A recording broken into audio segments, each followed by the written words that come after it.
Hey Japan fans, it is John Sensei from the Consulate-General of Japan in Nashville. As a media consultant for the Japanese government, one of my important jobs is to consult on Japanese media, not only for the office, but also for all of our followers out there.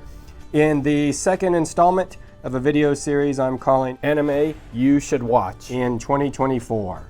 And today's anime you should be watching is called Spice and Wolf.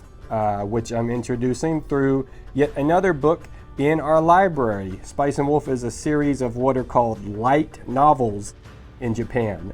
So these are young audience novels that are quick, easy reads, great stories. This one has actually had 2 anime series based off of it, and I've been a fan of it as I have my copy of a Blu-ray DVD combo of the first 2 seasons that came out in the late 2000s. Again, this is John's copy. This is not part of our library program, but the English version of the first novel is part of our library program. You can read it if you come to the consulate for your appointment, or you can borrow any of our library materials for up to 2 weeks. There's just a short form to fill out. Ask someone at the window if you'd like to borrow a book or one of our films. So Spice and Wolf, I've really enjoyed the anime, and there was talk of a 3rd season, and when that talk got really heated, I added the book to our library in preparation for it. And what turned out to not be a 3rd season, but actually a reboot of the series is premiering right now in 2024. It's sort of a medieval fantasy, but about economics. So a lot of economic intrigue and conspiracy. I know that sounds not very interesting, economic intrigue, but believe me, it's there. Medieval economic intrigue in a fantasy setting with a wolf goddess named Hollow.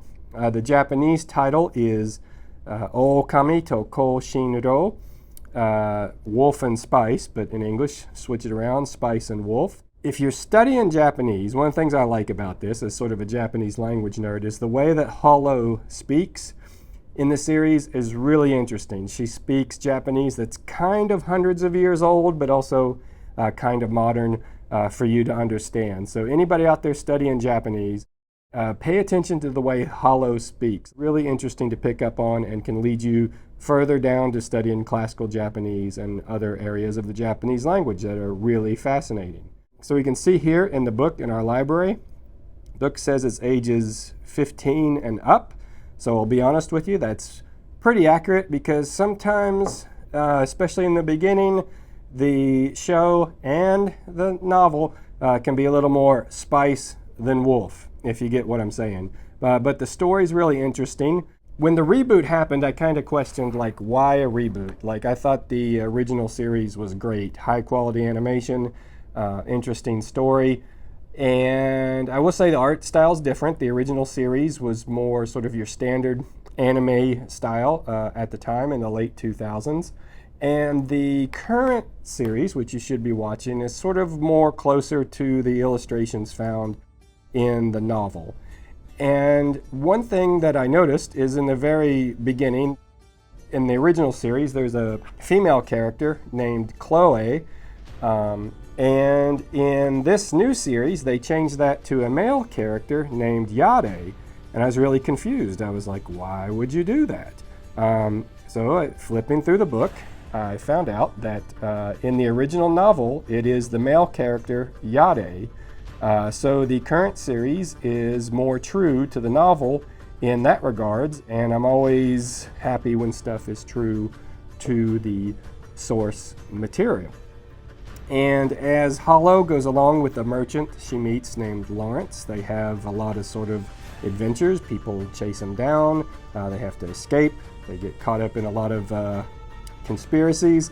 And so it's a really interesting story. I like it a lot. So have you watched Spice and Wolf, either the reboot that's going on right now or the original series? If not, both are available on streaming, so you can watch them back to back, 1 episode of each. But tell me what you think of the reboot. If you're a fan of the original, I'm curious what some of your thoughts are. I'm still getting used to it, to the new animation style. and some of the changes, but still every episode is essentially the same stories that were in the original, so there's also nothing new coming at me. If you haven't watched either series yet, go ahead and get started with the reboot. It's happening right now, and let me know what you think about it in the comments.